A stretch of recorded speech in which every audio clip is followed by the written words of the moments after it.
So for those of you who are parents, have you ever had someone kind of say to you, when I have kids, they're never going to act that way. When I have kids, they're going to eat everything that's in front of them. When I have kids, they're going to respect me, or I'm going to discipline them, or they're going to go to bed when they're told. People who maybe don't have kids yet, or are just parents of maybe babies, and they make comments like that. You kind of feel like saying, you know what, you don't maybe understand what it's like. And fast forward, 3 to 4 years, and you're at like Walmart or something with your friend who now has a child of their own. The same friend who made those comments now has a child of their own, and the child is freaking out, all right? The child's freaking out, and they're like on the ground, they're throwing a tantrum, and this young parent is trying to do everything that they can do to get their child to stop crying, and the child just won't stop, and so they're like, well, will you be quiet if I buy you a lollipop, right? And so they go and buy a lollipop just to make their kid stop crying, and as you watch this, you can't help it. Just something comes over you, and you know the smile that comes on the Grinch? You kind of slowly build that smile as you are experiencing this child and this parent and the dynamic of that, because something changes when you have kids, right?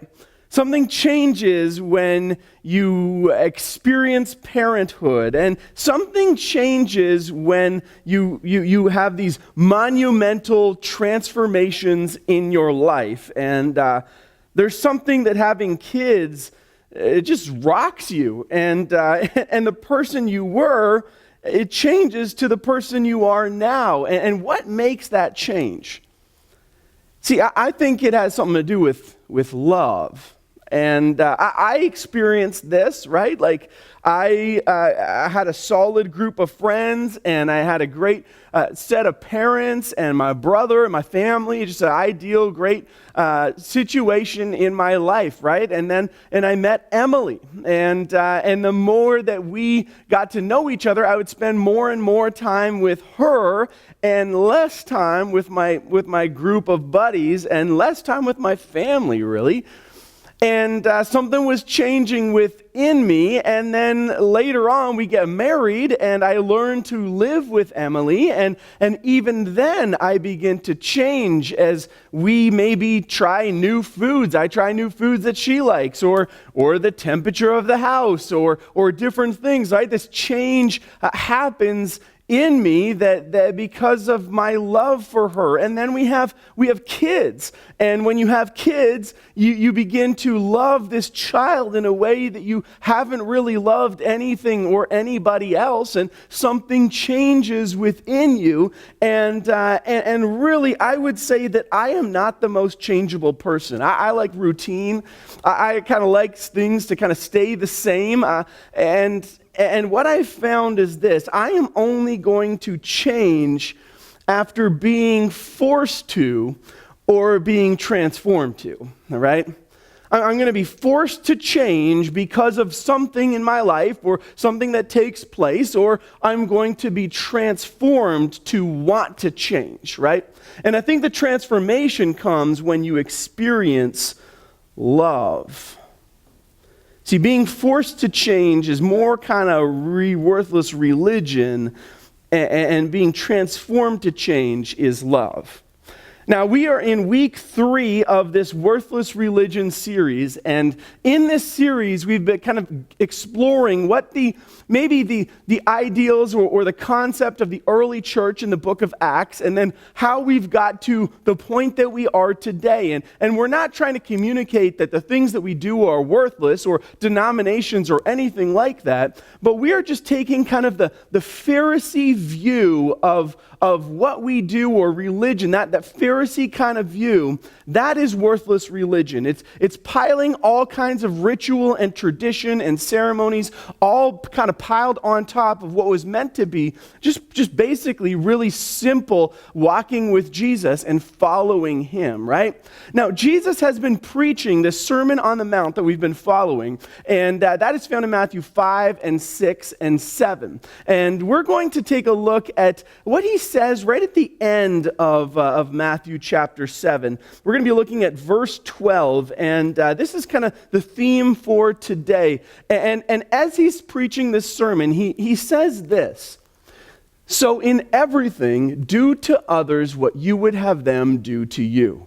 For this sums up the law and the prophets." This is the comment that he makes.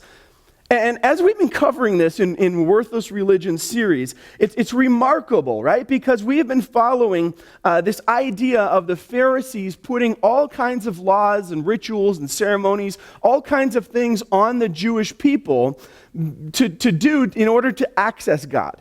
And so we had the 10 Commandments, but the Pharisees have put more and more and more, and there's literally thousands of laws, commands that people have to follow. And so you can picture the setting as Jesus is preaching this Sermon on the Mount, and he says this phrase: "This sums up all the law and the prophets." I mean, all the things that they have been kind of putting on people. Jesus says, no, this phrase, it sums it all up. And people are like, what are you talking about, right? Because that they wouldn't have understood this. They wouldn't have known this, right? And what I think what he's trying to say is getting down to this point. And I think here's what it is. See, when we love Jesus, we change from the inside out. It's not about laws. It's not about rituals. It's not about ceremonies or traditions. We change from the inside out when we love Jesus. See, worthless religion, though, it says change the outside. Jesus says change the inside, but religion says change the outside, change the appearance, change what you do or how you look in order to access God, right? And so I want to illustrate this. I want to figure this out and illustrate this by sharing another story, a parable that Jesus says. And it's found in Luke chapter 15, 11 to 32. And this is a story that a lot of us would probably know. It's the story of the prodigal son. And I'm going to read this. If you want to follow along, you can. And here's what it says. Jesus continued. "There was a man who had 2 sons. The younger one said to his father, 'Father, give me my share of the estate.' And so he divided his property between them. Not long after that, the younger son got together all that he had and set off for a distant country, and there squandered his wealth in wild living. After he had spent everything, there was a severe famine in the whole country, and he began to be in need. So he went and hired himself out to a citizen of that country, who sent him to his fields to feed pigs. He longed to fill his stomach with the pods that the pigs were eating, but no one gave him anything. When he came to his senses, he said, 'How many of my father's hired servants have food to spare? And here I am, starving to death. I will set out and go back to my father and say to him, Father, I've sinned against heaven and against you. I am no longer worthy to be called your son. Make me like one of your hired servants.'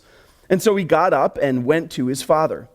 But while he was still a long way off, his father saw him and was filled with compassion for him. He ran to his son, threw his arms around him, and kissed him. The son said to him, 'Father, I have sinned against heaven and against you. I am no longer worthy to be called your son.' But the father said to his servants, 'Quick, bring the best robes and put it on him. Put a ring on his finger and sandals on his feet. Bring the fatted calf and kill it. Let's have a feast and celebrate, for this son of mine was dead and now is alive again. He was lost and is found.' And so they began to celebrate. Meanwhile, the older son was in the field. When he came near the house, he heard music and dancing. And so he called one of his servants and asked him what was going on. "Your brother has come home," he replied, "and your father has killed the fatted calf because he has him back safe and sound." The older brother became angry and refused to go in. So his father went out and pleaded with him.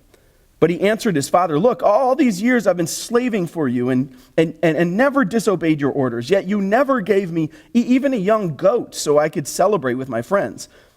But when this son of yours, who has squandered your property with prostitutes, comes home, you kill the fatted calf for him?"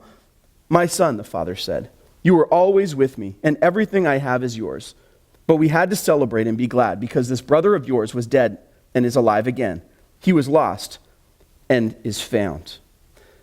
And so it's known as the parable of the prodigal son, but really what it should be known as is the parable of the loving father, the loving dad. I mean, it is about the son, but it's really more about the dad. When you kind of consume it and you look at it and you study it, it's more about the dad. And now as the story goes, there was a man, he had two sons, a younger one, an older one. The younger one wanted his inheritance. He got the inheritance. He wanted to live on his own by his own rules instead of his dad's rules.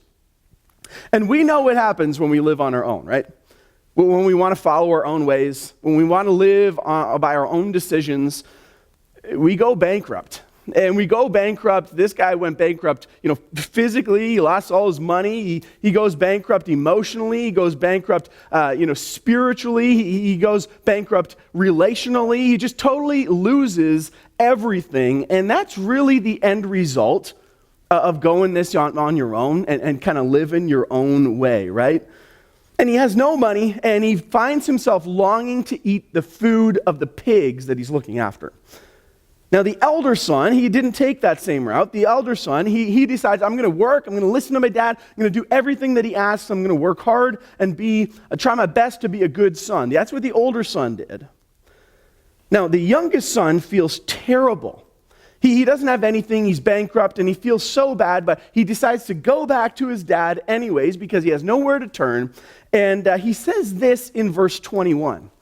The son said to him, "Father, I have sinned against heaven and against you. I am no longer worthy to be called your son." He feels so bad about his actions. He feels so terrible inside that he feels like he doesn't even deserve the title of son. "I don't even deserve to be called your son." What he's essentially doing is he's actually defining what he thinks or what it means to be a son. See, in his mind, it's about worthiness. It's earning the position of being a son. I need to be worthy enough to be your son. I gotta climb the ranks, or I gotta do these certain things in order for you to call me a son again. That's what the youngest son is doing. That's how he's feeling. But the oldest son is actually in the same position as the younger son as well. They're both in the same position. They're trying to define what they think a son is. It's worthiness. It is earning a position of being a son. See, both brothers misunderstand their father. They misunderstand his love. They misunderstand the idea of sonship or being a child of their father. They don't see their father giving them his love. They see themselves as earning their way in order to get his love. That's kind of how we would summarize both of these brothers, right? Notice the younger son doesn't ask for forgiveness. He doesn't even say, "I'm sorry, Dad." Because in his mind, he can't be forgiven. And so he doesn't even go there. He doesn't even realize that his dad would forgive him, and so he doesn't even ask. Isn't that bizarre? He doesn't say anything about it. In his mind, there's no way he's going to get it back, so he might as well be considered like a servant or a slave for his dad. He skips reconciliation and tries to get hired. That's how he basically sees his dad. See, what each son doesn't understand is that their father's love is freely given, not earned. And it's not deserved, but he freely gives it to them. And throughout the parable, the father has not run out of love for his son. I mean, he might run out of money, he might run out of what they've requested, but he never, ever runs out of love. There's always more to give. Have you ever experienced that kind of love? You ever experienced the kind of transformational kind of love? The undeserved kind of love, the love that almost takes your breath away. You're given something that you clearly know you don't deserve. It almost feels wrong, right? Yeah, you ever experienced that? Like when someone gives you a gift, or they pay for your meal, or something, or do something real nice for you, and you're just like, you almost feel guilty, and you're just like, no, I'll pay you back. No, I can't accept this. No, let me pay for that. Let me cover it. No, I'm okay. Yeah, I don't need to receive that, right? You want them to take it back because it is almost overwhelming for you to experience. Now, when I was in college in New Brunswick, my parents they let me borrow their SUV, all right? And so they let me borrow this SUV so I could get places and I could get home. And they even gave me a gas credit card so I could pay for they were paying for my gas with this credit card. Absolutely amazing situation, very, very generous. And during that time when I borrowed their car, I did some things that I shouldn't have done. All right, I made some decisions that I shouldn't have made, and I was clearly wrong for doing it, and my parents found out. And I felt terrible, and obviously they took that privilege away. But here's the thing. A few years later, my parents gifted me with a car. Now, how do you think that made me feel after kind of them giving me the privilege of borrowing theirs and me squandering that, and then them actually giving me a car? What a humbling thing. In fact, it's transformative. It changes the way you think, and you are changed because of that moment. Listen, when you're loved undeservedly, you are able to love God and others the same way. But when you've not been transformed, when you attempt to earn God's love through rituals or tasks or ceremonies or traditions, you're not transformed from the inside. It's worthless religion. See, we can't expect the world or newcomers to church or Christianity, we can't expect people to live under God's laws until they're transformed by his love. In fact, we could summarize it like this. See, religion says earn love. Jesus gives undeserved love, right? And at the core of worthless religion is this idea that we need to earn God's love. But God never says that. It's not in here. He never communicates that. You don't have to do certain things. You don't have to say certain things. You don't have to do certain rituals or ceremonies or traditions. You don't have to earn the right to be called a child of the Father. It's freely given. But claiming to be a son or daughter of God, it's not a difficult thing. It's not a complicated thing. It's not a step-by-step thing. It's simple. In fact, Jesus communicates this in John 14:6. He says this, Jesus answered, I am the way and the truth and the life. No one comes to the Father except through me. You got to go through Jesus to get to God. That's it. That's it. It's not doing a certain thing. It's not doing a certain ritual or tradition or anything like that. It's just going to Jesus and saying, Jesus, you are number one, and I'm going to let you make the decisions for my life. See, the roots of worthless religion is found in the mindset of the prodigal son and his brother. And so the question to ask ourselves is who are we in this story? Who do we identify? We have three characters in this story, right? We got the older son, we got the younger son, and we have the dad. And how do you identify here? How is God speaking to you? And so let's just go over this. We got the prodigal son, right? The prodigal son, he's wasteful, he's foolish, he decides to go back to his dad and to try to work for him, but he doesn't believe that he could ever be a child of God again or child of his father, and he doesn't believe that he's ever going to get that honor back, and he's unworthy, and the father loves him anyways. No matter what he's done, the father still loves him. He embraces him despite his faults, despite the fact that he can't buy or earn his dad's favor, right? Are you that? Do you identify in that way? Or the second one, right? Do you identify as the older son? The older son is diligent. He's hardworking. He does everything that his dad has asked him to do, right? He's lacking in mercy, however. He's lacking in forgiveness. He also believes that his father's love has to be earned.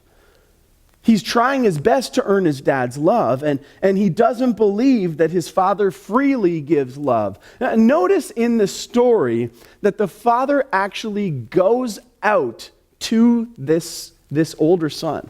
The son doesn't go to the party, he leaves the party, and the father goes after him. I mean, maybe you have everything right. Maybe you're doing all the things right that you think that you should be doing by being like a Christian, and you're following all the rules and you're trying to do your best, but you haven't had the transformation inside. And God is going after you. The Heavenly Father is pursuing you to get things right and to live out this love others, right, and love God command. Or do you identify as the father here? Full of hope, full of mercy, full of forgiveness, full of compassion. They're striving for reconciliation and unity to uphold what they value so dearly for you and your family, right? You give freely and generously to those who are God's kids. And you hold no grudges, and you forgive no debts. And maybe that's you, or maybe that's who you want to be. And I think the opportunity is yours, is to step towards the Father, right? Through Jesus, the Son. And what he's done for you. It's undeserved, but it's freely given. Let me pray for you. Heavenly Father, for those kind of watching here, there's kind of something on the table, and it's a relationship with Jesus. It's the opportunity to walk towards a dad that pursues, that loves, the love never ends. It's full, and it's merciful, and it's compassionate, God. It's undeserved, and Father, I know that there's some people maybe who are watching who need to hear that. Who need to hear that they don't have to jump through hoops to get to the Father, to get to God, that it's freely an opportunity, freely given through the Son Jesus and what he's done for us. And so, Father, I'm praying for hope and strength and courage to take the step towards God today. In Jesus' name, amen.